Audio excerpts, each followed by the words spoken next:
Rose, through House Call, you are pioneering a model that blends technology, healthcare, and access, as well as provider empowerment. In the context of innovation and sustainability, how can technology-driven solutions like yours reshape the healthcare workforce for tomorrow, both in terms of patient access and in redefining the roles and autonomy of providers? Yeah, great question. Thank you so much.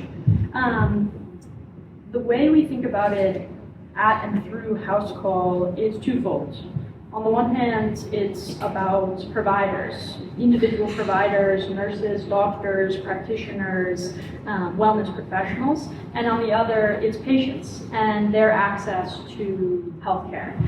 For providers, and in particular for nurses, we think about the model that currently exists for their earning power. It often doesn't serve the individuals who are doing the work.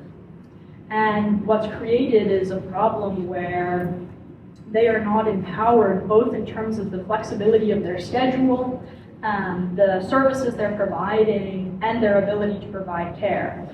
At House Call, our goal is to empower those individuals to take control of their earning potential and their earning power, so that they are not forced to choose between, let's say, their personal life and their priorities as a parent, a family member, a friend, a community member, and their work life.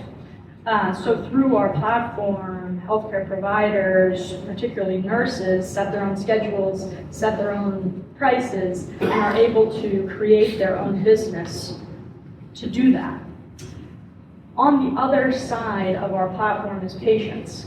And the goal for our patients is that they are able to access care, to increase access by giving them the ability to see the providers in their area, search for the services they need, and then access that care, not next week or next month, not by going and sitting in a waiting room for hours, but by getting care today, in 2 hours or tomorrow, not just for themselves, but for their loved one.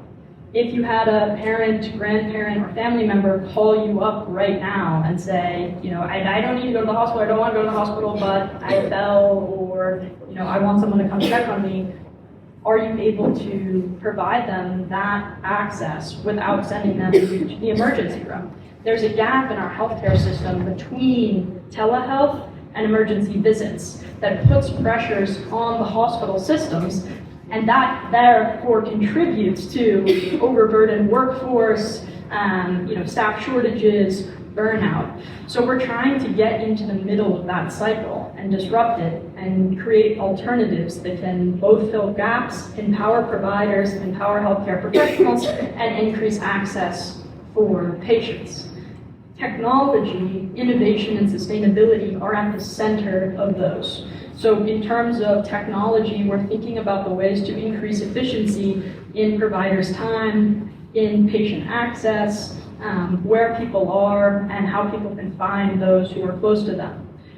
In terms of sustainability and innovation, we're looking towards technology to create systems that will be applicable not just today, not just tomorrow, but in 5 or 10 years from now. It's hard to imagine the type of world we'll live in, the type of workforce that will exist, the type of skills that are needed in 5 years. It would be difficult to imagine 5 years ago the world we're living in today, especially given AI. So we want to think about those things not in terms of how they can replace healthcare professionals, doctors, nurses, etc., but how they can be carefully thought out tools for those healthcare professionals to utilize in the provision of care. Thank you for your question. Of course. Thank you so much for sharing that. I really feel that gap between telehealth and ER, especially in the United States. I feel like it can be complicated and expensive to just go to the hospital or even the ER. So just pigtail on the connection between the two of you, which is healthcare, and go to Rose next. Rose, you have engaged in youth empowerment and digital policy. How do you see cross-sector collaboration between healthcare, technology, and policy playing a role in building a workforce that is resilient, equitable, and future-ready? Yeah, that's a great question. And as Jen mentioned earlier, I had the opportunity and the privilege to work with her on the Kids Online Safety Act. And I think at the center of what you were asking about is a level of digital security and also sustainability in the types of systems we're creating, not only in the for-profit sphere, where I spend most of my time with House Call, but also in terms of legislation and the type of policy and law that's created.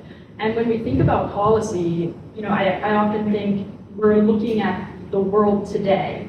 But when you create policy, it's really having an impact on tomorrow. And by tomorrow, I mean several years from now. Often, legislation sets the guidelines that will actually come into play when it's the minutiae of those situations in reality and in practice come to the courts, to common law, in the US in this instance. And I think often a mistake that can be made is thinking about how will these things affect us today. But what we really need to be thinking about, and what I hope policymakers are thinking about when they're crafting policy and legislation, is what will this look like for tomorrow? And if the types of systems that are created in policy need to apply to the world that will be created 5 years from now, 10 years from now, 20 years from now. And when I think about the type of innovation and sustainability that's needed, it has to be across industries and collaborative in order to consider what could exist in the future. So for me, when I think about my background in cybersecurity, the work I've done with Promly, and the work I'm now doing in technology and the healthcare space, across all of those things is that type of system thinking for the future, as well as a focus on data privacy and digital and physical security and health of the people around us, both in the workforce, but also the people those workforces serve. Thank you. I love that you mentioned a systems thinking approach integrated with healthcare, innovation, sustainability, and policy. That's amazing. I think that we should. A lot of buzzwords in there. We should use systems thinking to fill more gaps.